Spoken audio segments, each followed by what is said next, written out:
people talk a lot about food and stress, but if you're not sleeping well, your body is already working against you. From hormone balance to brain detox, appetite, skin health, and emotional regulation, sleep is involved in nearly every process within your body.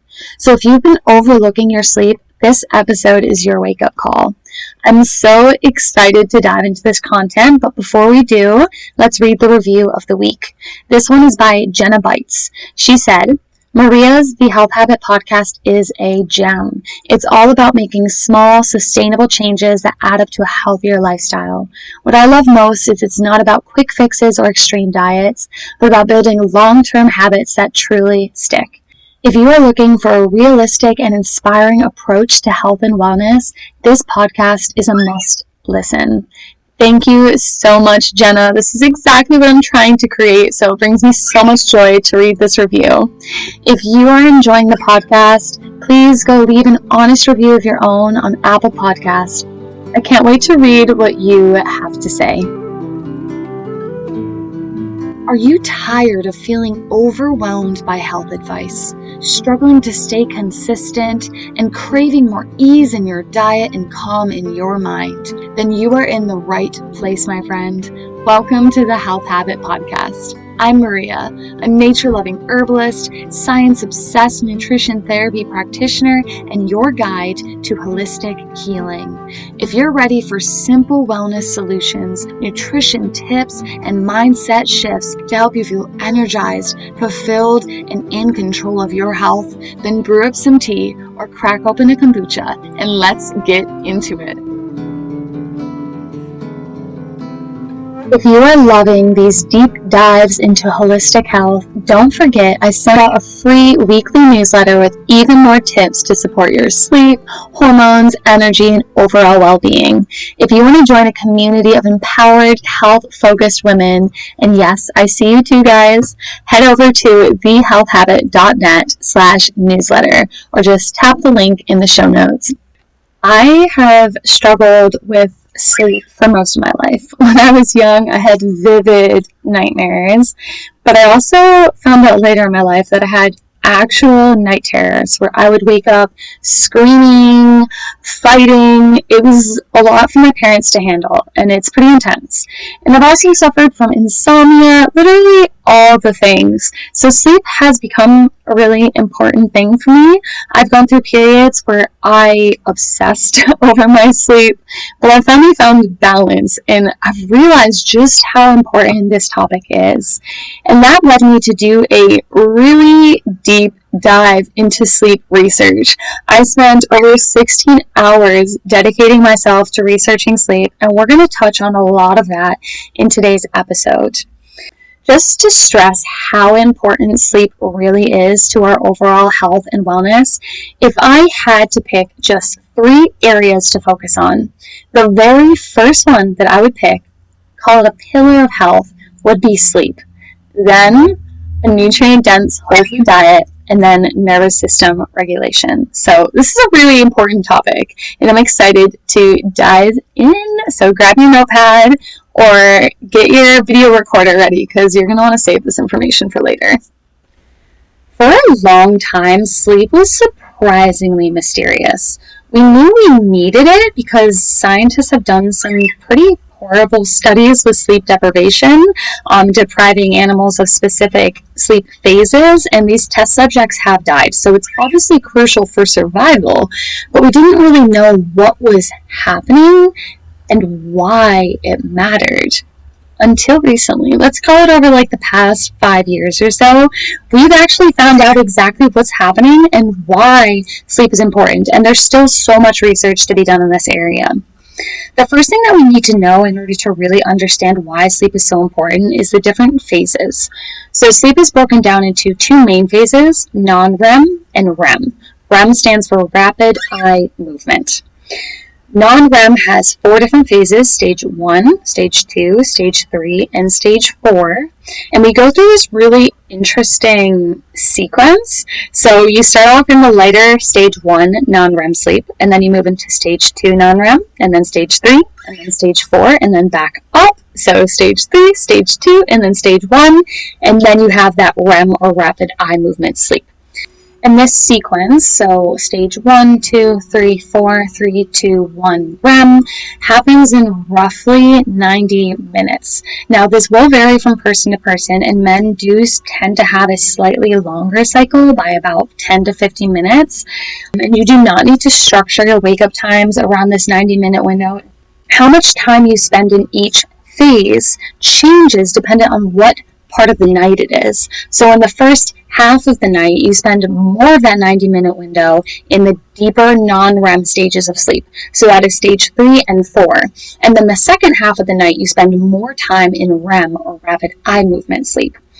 Now, this is because the deeper non-REM stage 3 and 4 sleep phases is where most of that physical restoration happens. We have brain detox occurring, a building up of the immune cells in the body, lots of other really physically important tasks for survival. And then REM sleep, they found, is more important for emotional regulation, mental health, creativity, and problem solving. So you can kind of think of it as the deep non-REM stages of sleep are essential for survival, and then the REM stages of sleep kind of give us a little bit of an advantage as a human species because we have more problem solving and we're able to wake up with new ideas and an ability to kind of remove the emotionality out of the memories and pivotal experiences that we had while we were awake. Let's break down what's happening during each phase of sleep. So stage 1 of non-REM sleep is pretty much just your transition period. So it's when we're first starting to fall asleep. Our eyes will start to roll in their sockets, and we experience something called a hypnagogic jerks. This is when our body literally just jerks, and this is because as we're falling asleep, we lose what's called proprioception, which is the perception of where our body is in space. And this happens because a portion of the brain called the thalamus essentially turns off its gates. So it will receive sensory input, but it doesn't share that input to the areas of the brain that then perceive it. So we're getting sensory input, but it's being blocked so that we can focus on other things that are happening in the brain. And I will note that there are certain brain regions that are more active during sleep than they are during wakefulness. It is pretty crazy. During stage 2 sleep, we have these really cool things developing called sleep spindles. So essentially what's happening is our brain waves are slowing down, but each wave is much stronger. So it's got a higher amplitude. And this is because we have a bunch of different neurons in the brain firing all at the same time. They are becoming synchronized, and this is what's creating those sleep spindles. And the sleep spindles, they have found to be very, very important to all of the benefits of sleep. Then we have stage 3 and stage 4. So we're still going to be having those sleep spindles, but the waves just slow down more and more. So when we're in that stage 3 and 4 sleep, they're as slow as they're going to get, and our brain activity is a lot lower. We are still going to have things happening in the brain. There's never a time when the brain is completely off, but is so much slower. And this allows you to catch up on brain detox. They have essentially found that there's a sort of sewage system in the brain called the lymphatic system. And during these stage 3 and 4 non-REM phases of sleep, the brain cells shrink, and there's always this liquid that's in the brain. So the brain cells are shrinking in size, which means that the liquid is able to get into more crevices, and while we're awake and our brains are functioning, we naturally have a buildup of toxic proteins. And during this deep sleep, when those brains are shrinking and the liquid is getting in more of the areas, the liquid can essentially grab that toxic buildup and then sweep it out of the brain. So super important brain detox is occurring. The other really key thing that is happening in those deeper stages of sleep is as we're awake, we're also building up a metabolite, which is just a compound that forms in the body, called adenosine. And adenosine causes something called sleep pressure. So essentially, there's a bunch of adenosine hanging out in the brain, and the brain's like, holy cow, I need to sleep, and it starts to make you feel more and more tired. So during these deeper stages of sleep, the lymphatic system is also clearing away that adenosine, so that when we wake up, we are more able to function, we feel awake, we're ready to go. The other really key thing to note with the deeper stage 3 and 4 periods of sleep is that we switch over to the parasympathetic nervous system. This is the rest and digest portion of the nervous system. And when this happens, we have lower blood pressure, we have those immune cells that start restocking, our bodies become more sensitive to immune signals, so our immune system is more just ready to go when we wake up. And then it also helps regulate the metabolic system, specifically blood sugar regulation. They have found that when you sleep deprive yourself, specifically of these deeper non-REM stages of sleep, the pancreas is not able to produce a really key hormone called insulin. And insulin is the main hormone that regulates blood sugar levels in the body. If you want to learn more about that, listen to episode 4 of my podcast. It deep dives into carbohydrates. So the deep non-REM sleep is allowing the pancreas to produce enough insulin when we're awake, but it also is going to affect insulin sensitivity, so how well your body responds to the insulin hormone. Another really key thing that's happening is memory and learning. Essentially, those sleep spindles are like clearing the memory centers in the brain and then transferring those memories to long-term storage so that we can actually remember them when we wake up. Because we only have so much storage space in that brain region. So during wakefulness, we have this one area of the brain, and we put all of our memories into that area. Once it gets full, we can't really retain any more memories, and then our bodies rely on sleep to transfer the memories from that temporary storage site into long-term storage. So super interesting, very important for memory and learning. So those are the key things that are happening during deep stage 3 and 4 sleep. Blood pressure is going down, we're restocking the immune cells, we are increasing sensitivity to immune signals, we're regulating insulin levels and the ability of pancreas to produce insulin, we're regulating memory and learning, and we are cleansing the brain of toxic proteins, specifically things like beta amyloid and tau protein. When our body transitions into REM sleep, we literally become paralyzed. Brain paralyzes the body. There are only 2 muscles that are active, one in the ear and one in the eye, which is why we call it rapid eye movement, because we see the eyes moving back and forth a lot in the sockets. And at this point, we stop seeing those synchronized brain waves, which I will add move from like the front of the brain to the back in like a very steady motion. It's crazy. So when we're in REM sleep, our brain waves are pretty much identical to when we are awake. So it's chaotic, there's spikes all over the place, but remember, we're not receiving sensory input in the same way. Now, during REM, the thalamus partially opens back up. So we're not reacting to sensory input because we're paralyzed, but we're able to internally experience it as if we were actually experiencing it. But there are some emotional centers that are shut down in ways that they're not during wakefulness, or more active in ways that they're not during wakefulness. So we have this recipe where our brain is essentially awake, but our body is completely paralyzed.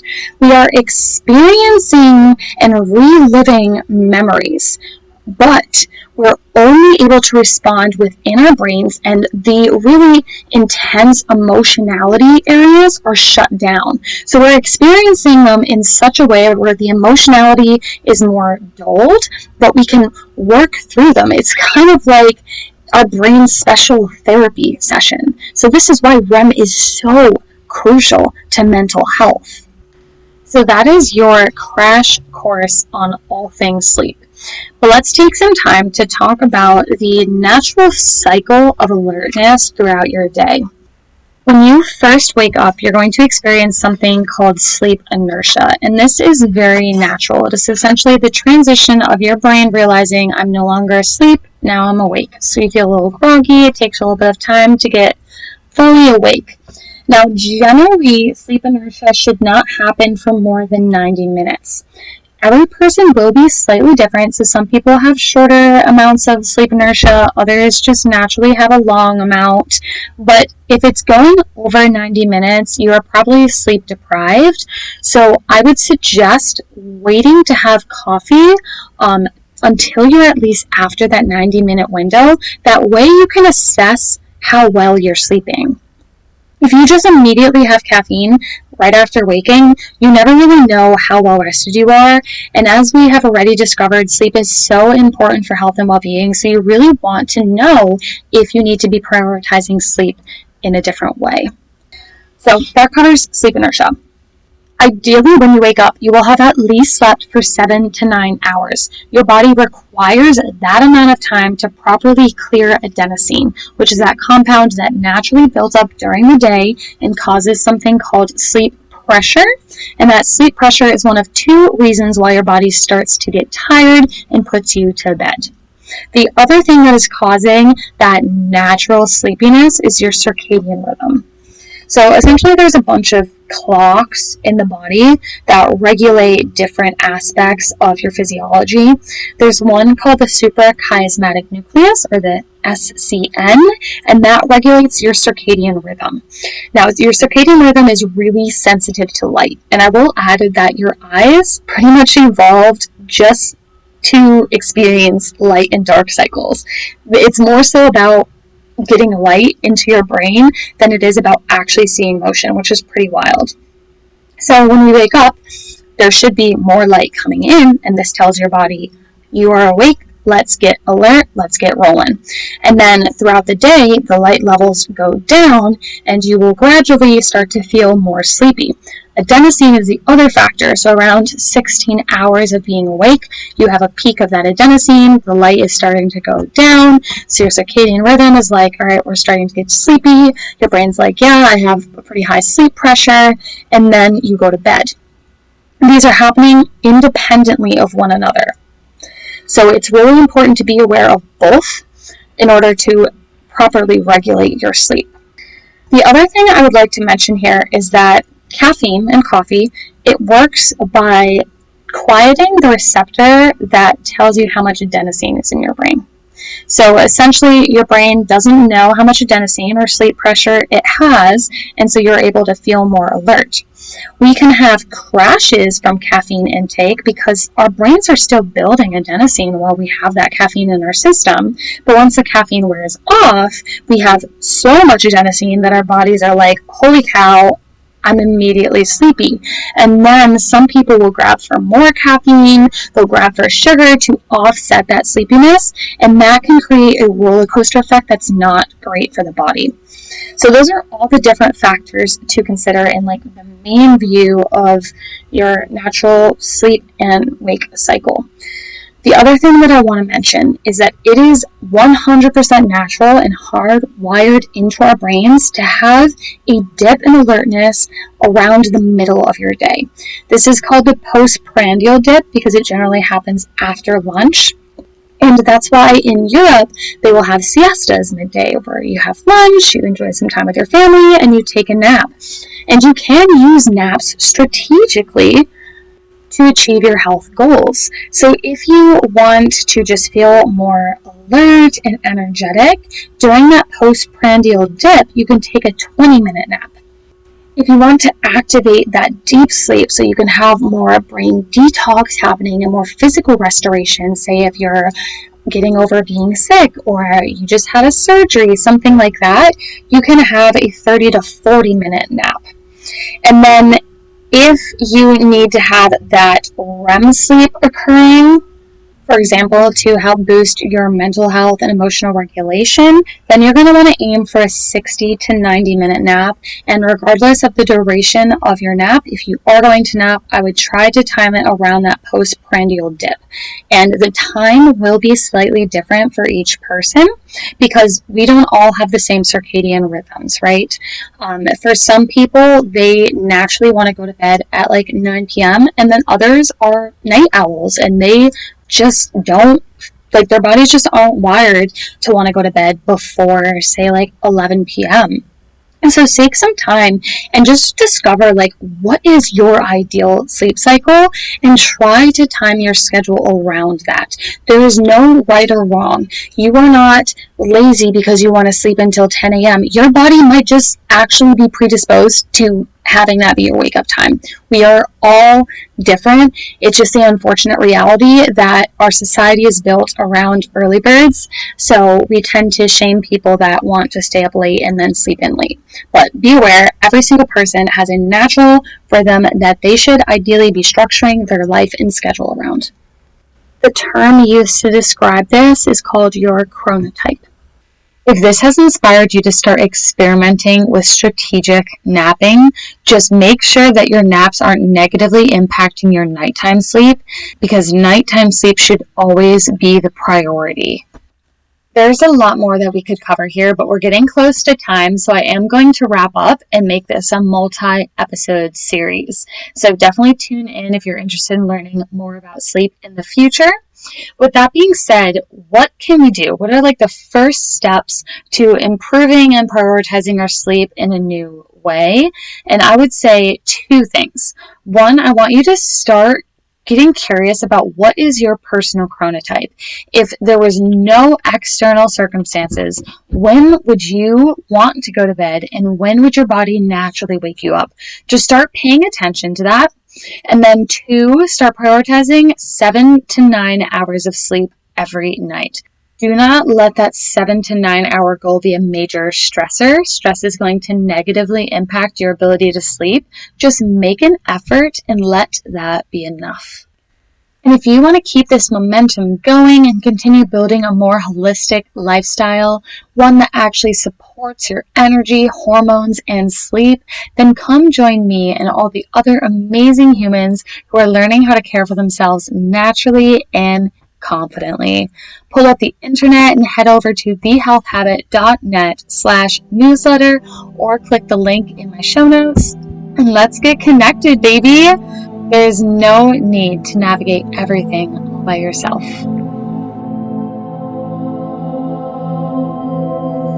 Hello, beautiful human. Thank you so much for listening. I hope you learned something new and felt inspired or blessed. If so, please take a moment to share this with a friend who's also working to improve their health and wellness. And leave me an honest review on Apple Podcasts. It lights me up to know that this podcast is helping you. Now, go get some sunshine on your skin, and I will meet you back here on Saturday morning for another episode. Bye!